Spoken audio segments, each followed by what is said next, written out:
welcome to Turn the Page, the official podcast of the Syosset Public Library.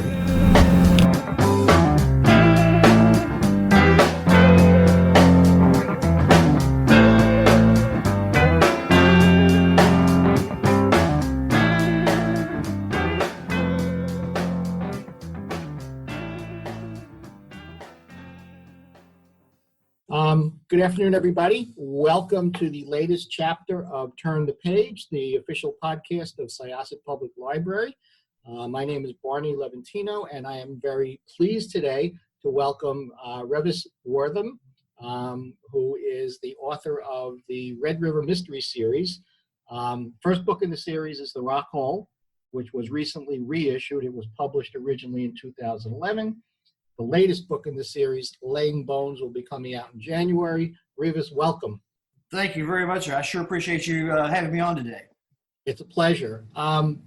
First question, and on a personal note, I appreciate the reissue because whenever I talk to authors who have series, I usually get the latest in the series, and I don't like jumping in at the end of a series. This gave me the opportunity to be introduced from the beginning, and hopefully we'll have time between now and January to get through the rest. Why the reissue at this time?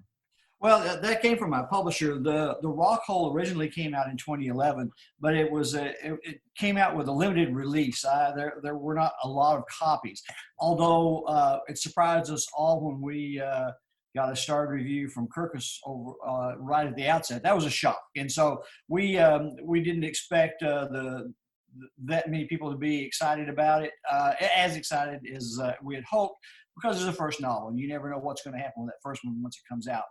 But people loved it, and it was such a limited release that they wanted to try and bring it back today, since there are a number of other books in the series now with plans to continue onward. So the good folks over at Source Books asked me if I would like for them to re-release it with a new cover. And I'm excited about that cover. It really looks great. And so The Rock Hole is out there for those folks who weren't able to get it at the outset. You mentioned this is your first novel. What were you doing prior to becoming a novelist? How did you end up here? Like all novelists, I've been trying for a long, long time. I'm a retired educator of 35 years in the state of Texas. I retired as the director of communication. And as part of my stress relief for that job, I started writing newspaper columns in 1988, just to blow off a little steam. And there were outdoor humor columns that took off quite well here in the state of Texas. By the late 90s, I was self-syndicated in over 50 newspapers across the state and in Oklahoma. So I cut my teeth writing outdoor humor newspaper columns. And then, like everyone else, you work on that first novel and you work on it. And some people get caught in a loop. I got caught in a technological issue after I finished the novel the first time. I was writing it on a 286 computer. I don't know if you remember those with the big 5.5-inch floppies. Yeah. Well, no one explained to me that all that writing and rewriting on that floppy was not a good idea. And we had a technical hiccup, and the day I typed the end and hit save that one last time, the screen went blue, and all of a sudden I have a little note that said file corrupted. And I panicked. I've been working on that for several years off and on, and took it to a technical friend of mine, and he got one page out. That's all he could recover. And so I came home, bought myself a new computer, and rewrote The Rock Hole from the outset from memory. How different was this version than the version that you lost? It's surprising. I worked on it for so long, like, most first-time authors. I worked on it for so long that I almost had all of it memorized. I'd go back and I'd tweak and do these kinds of things. And so I think, truthfully, I think it's a better version. I learned a number of things. A lot of writers fall into traps, and I fall into a number of traps. One of them is the overuse of adverbs. The overuse of allocations, he said, she said, he asked. I seldom use those in my work. I use action and people's actions and action to let you know who the people are that are speaking. So it's a better novel. It's streamlined. It was way too long when I gave it to my first publisher. I didn't know the first thing about writing novels. It was 140,000 words. And she says, I love this, but we're going to have to cut some. And I asked her how much. And she said, well, about 50,000 words to make it down to 90. And I almost had a second heart attack over that because I already rewritten it again, So, but I cut it down. It's a much better novel than my first few drafts. Well, I got to tell you, I've read a lot of books where I wish that their editors had taken that approach because they were just way too long and they didn't need to be. Good books, but they could have been better. The book takes place in 1964 in rural Texas, which I gather is kind of where you grew up. That's true. I grew up in rural Northeast Texas, partially. My dad worked in Dallas, but our weekends, our vacations, our summers were spent in a little community that my folks had grown up in. And the community was called Shakota, Texas. Our library is in suburban Long Island, and for most of our listeners and our patrons here at the library, rural Texas in the 60s is just a foreign time and place. So tell us a little bit about what it was like growing up then and really kind of compare to what things are like now. Well, rural Northeast Texas, that area was caught in time. The individuals that I grew up with, I call them the old men, and they were probably younger than I am today, but they looked old when I was a kid. So these guys, and these women that lived in this community were almost throwbacks to the 30s. They'd survived the Depression, they'd survived World War II, but they didn't give up on a number of things. The way of life that they had grown up with, and that their parents had grown up with, and so it was a snapshot in time where the ladies still wore the old flower dresses that could have been worn in the 40s or 30s.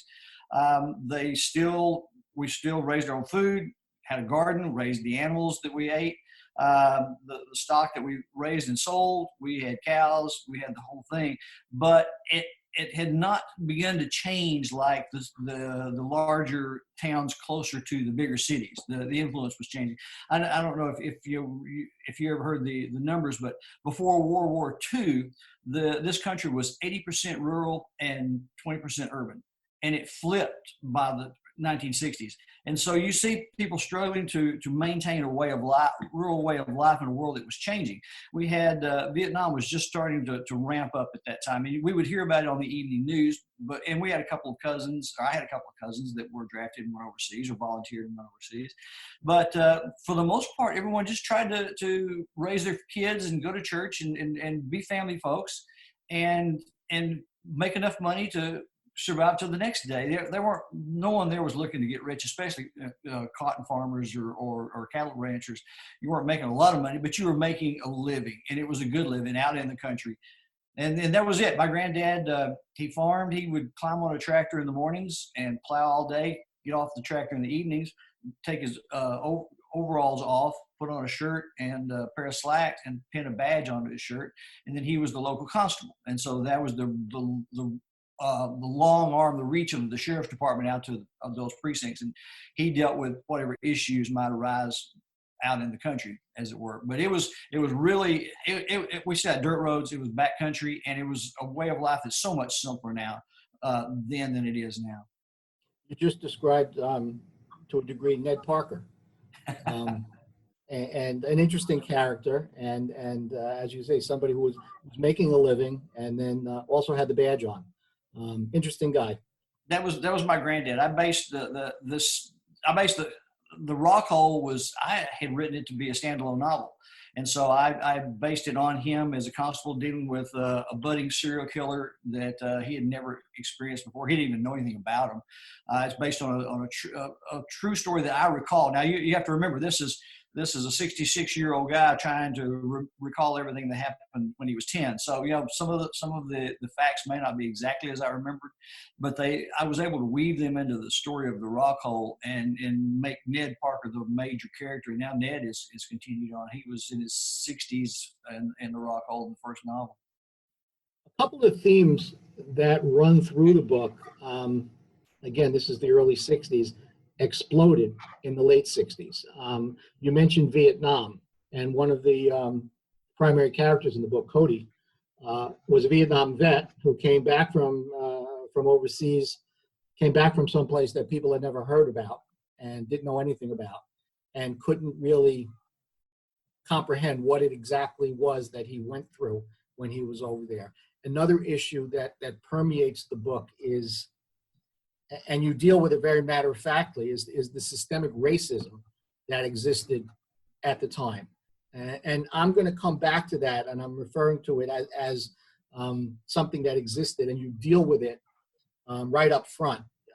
A lot of authors today seem to be a little hesitant to really describe and use language the way it was used back then, but you don't. And that really adds to the value and the flavor of the book.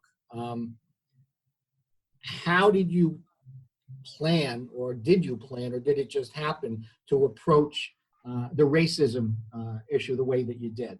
Yeah, I don't consciously outline. I've never written an outline. Well, I tried an outline one time and got off of it on the second page, so I don't outline. I sit down, put my fingers on the keys, and it is, Mario, it's as if you were writing and it's coming up in front of me. So I'm watching the story unfold truthfully. I don't know what's going to happen. When characters step onto the page, they come in of, it's kind of strange to say, but they almost come in of their own volition. I don't know that they're arriving. I did consciously create John Washington because there was an African American deputy sheriff there in Paris, Texas, where I grew up, and he was a larger than life guy. I recall him as being as big as Mr. Coffee. What was his name in the Stephen King novel, The Green Mile? John Coffey. John Washington to me was that big a guy. And I would see him on occasion, and I would hear him and my granddad talk about the things that were occurring in 1964. And you're right, there was racism was everywhere at that time, and everywhere. And so this older white guy with my granddad and John Washington worked together, and they worked together not as a black man and a white man, but they worked together as two people trying to enforce the law. And so they dealt with the issues that came up. And anytime I use any racist marks, any racist words, it's always in dialogue as people will use it. It's not thrown in there for shock value. I just want to show what it was like. I don't want to sugarcoat it. I don't want to make it any better or any worse than it was. But we all know that the civil rights riots were going on in 64, 65. There was a lot happening. And that little community of Center Springs that I write about was a microcosm of the entire world. You're just so narrowly focused on those people. As the outside influences would come in, and we can see how those individuals dealt with the world at large that was trying to intrude. Well, Ned, as I'm reading the book, it strikes me as really quite a progressive guy for the time and place. As you said, he's working with John Washington, and that is a relationship where there's a mutual respect there, despite their different races. He's married to a Native American woman, and when push comes to shove, I mean, he doesn't seem to see the color. He sees the people, and for that time, again, he struck me as a very progressive kind of guy in the way he lived his life. He treated his field hands equally, no matter what race, and he seemed to treat them well. And a very admirable character, and I enjoyed reading him. Thank you. But my granddad was a Renaissance man. He was a man of few words for the most part. He liked to listen. But he just treated everyone as he wanted to be treated. And he taught me that myself. I remember we had this old country store, the general store out on Crossroads, and that's where you would go buy bread or whatever, the things that you didn't even get when you went to town. And there was a guy came through. I had seen him around town, and I'm 6, 8, 10 years old, somewhere in there. And I kind of made fun of the man, the way he walked and the way he spoke. He had a speech impediment. And my granddad pulled me off to the side and explained to me in no uncertain terms that you treat everyone alike, whether they're different or not, and you don't make fun of them. And that pretty well socked home with me. And so I wanted to bring those characteristics to the forefront of this character, so that when you see Ned, you see he's kind of torn about some things. He's married to a full-blood Choctaw. My grandmother was Choctaw. I was grown when somebody mentioned to me that my grandparents were mixed marriage. It had never occurred to me, because we are from Northeast Texas. There are a lot of Choctaws around there. The town is right on the Red River, and on the other side is the Choctaw Territories of Oklahoma. So I would see these folks all the time, and they were the last of a breed. I distinctly remember in 1961 or 62 in the little town of Hugo, Oklahoma, seeing Choctaw Indian men and women walking on the streets of that small town. The women's dresses were almost to the ground. They were the old traditional style. It was a mix, and the men wore flat brimmed hats with high crowns, walking around, and they had hair to their show. I always thought that was fascinating. So I all this is set at the end of an era. It's a limbo. It's a gravitational issue right here. You have the past that is so strong. You have the technologies coming in, and these people are caught between the two of those, trying to survive and make a living, as we said. So that's where Ned came from, and the characteristics that he has, and the characteristics that all the folks have in that part of the country. You know, you talk about Ned and his progressivism and working with John Washington, and you described John as this big guy. He's wearing a badge, and yet he is, despite his relationship with Ned, he's keenly aware of the attitudes of some of the people that he's living with and dealing with, to the point where at a critical moment in the story, he's hesitant to walk into the front door of a cafe to speak to the judge, because he remembered an incident as a child where that didn't go over well. And so even this lawman is confronted with and dealing with these attitudes, which, as you say, were kind of evolving at the time, but still it was overt, and it plays a critical role in the story. Yeah, and that a lot of that came from experience, from things that I had seen growing up in that area. You know, African American folks were not allowed to come in the front door of a number of stores, all the way up into the early '80s in some parts of rural Texas. And so I drew on those half stories or secondhand stories and remembrances, and included that in the rock hole, because John does have to walk a tight line. He knows he and Ned are equals, but he knows that there are other people that look at him differently. And as you said, when he had to go in to deliver some news, he had to make a distinct decision based on the way of thinking at that time, whether or not to go barging into a whites only cafe, or to wait outside, or to find some other way to speak with who was inside the cafe. So and John's his role is to deal with his people, as he would put it, the people that live south of the tracks in the black section of town. And so his job was to deal with his people, because they would be more open to the law. A black man with a badge more open than the local racist sheriff that was there at the time also. Now, and again, we're speaking fiction here. I don't know who the sheriff was in Paris, Texas in the 60s, but in my world, that's where he came from. I actually saw a little bit of light at the end of the tunnel here, and you talk about attitudes evolving in things, and we say that sometimes it takes a crisis to move things forward. And what I saw is, at the real climax in the crisis that confronted these people, the race kind of went aside. You have Sweet, an African American midwife, who kind of takes control of the situation. You end up with John Washington inside Ned's house eating pie and drinking coffee, and field hands who may have felt put upon because of their race end up coming to support. So I kind of see that maybe people in the time of crisis really see people for people, and they do what needs to be done, and set all those other underlying currents aside. And so I kind of took a positive out of that. And thank you for that. That's as people realize the value of individuals and not the value of skin, they realize that John Washington is truly just a good man. And John helps Ned in a time of crisis when he really didn't have to do the things that he did, but because he's a good man, because children were in danger, everyone turns out together. And in small towns and rural towns, there's when you get to know someone, you invite them into your home, and then you feed them. And that's what happened at the climax of the Rock Hole when people that are of a different color than John Washington bring him into the house and say, "Thank you for all that you've done. Would you like to eat with us?" And once that barrier is down, then people begin to see each other as they truly are.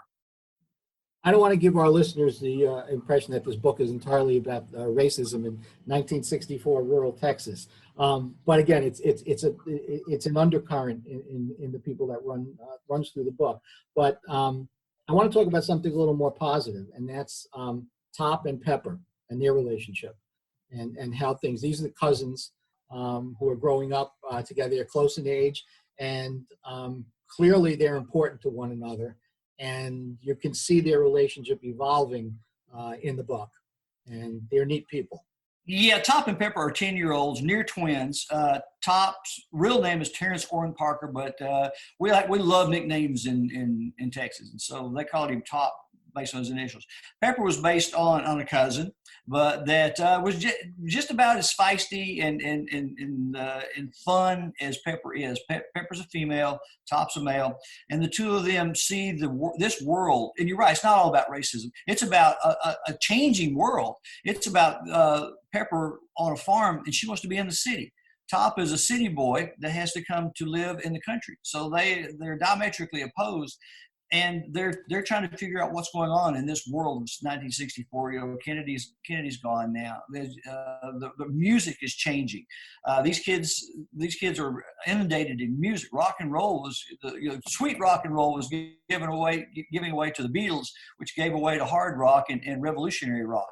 And so what we see is in the Rock Hole, and as the series progresses, you see Top and Pepper struggling to deal with the changes that are around them, the music, the people, the news, but they're also dealing with the changes within themselves. They're 10 years old now. They're looking at the world a different way. Pepper is always getting into something, is what we would say around here. She just likes to stir things up, whereas Top is a quiet kid and prefers to read, but he gets sucked into everything, into all Pepper's little schemes, and it all winds up working out well, but it's a challenge to both of them. It's truly a coming of age plot line within the novel. And they're two kids that I am looking forward to learning more about as we go forward in the series. And Mr. Arribas, I want to thank you for joining us today. It's been great talking to you. I love the book. I'm happy that it was reissued. We will get it out there, and I'm going to recommend to everybody who's listening and our library patrons, come in, pick up a copy. It's about a place that we as people that are living in this area don't know about, and it's a great story. I look forward to reading the rest of the story. And the new one coming out in January is? Laying Bones, and that's book 8 in the Red River series. Well, I look forward to it. I thank you so much for joining us. And actually, before we leave, one last question, which I've been kind of bringing up as I've been talking to authors since the world went crazy in late February and March.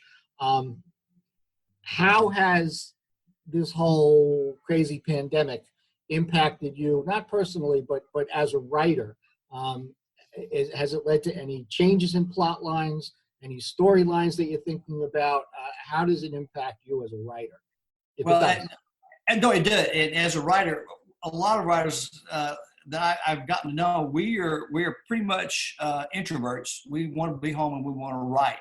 We do a lot of traveling to do signings or conferences, or I teach all over the country when people will bring me in to teach the art of writing. So that has changed. But what this lockdown and everything that's going on here at this tail end of 2020 has done for me, it has given me more opportunity to write at home instead of travel. I've written 3 complete manuscripts since March.